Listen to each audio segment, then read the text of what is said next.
Kaç gün abi? Git. Abi şu Yok ya, yükselmedi de abi bu kadar mı? Battaniye. Dur bakalım. Abi bunları. Rakip bile yan gel. Gel iki kişi gel.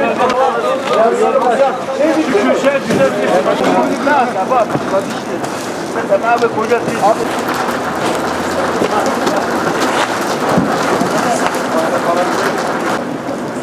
Bak görüyor musun? Naci abi. Hava otelden. Allah aldı.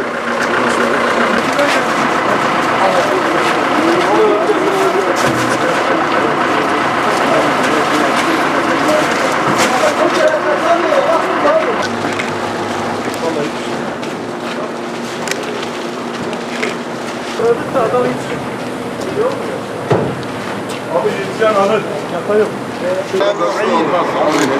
أعوذ بالله من الشيطان الرجيم بسم الله الرحمن الرحيم الحمد لله رب العالمين والعاقبة للمتقين ولا عدوان إلا على الظالمين.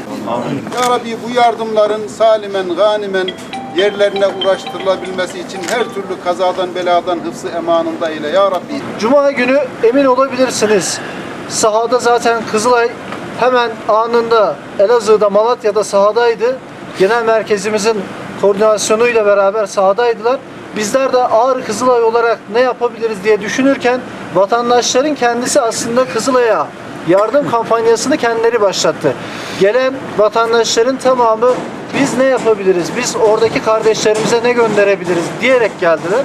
Bizler o yardımları aslında onların başlatmış olduğu kampanya vesilesiyle onlar başlattı. Bizler de aracı olduk.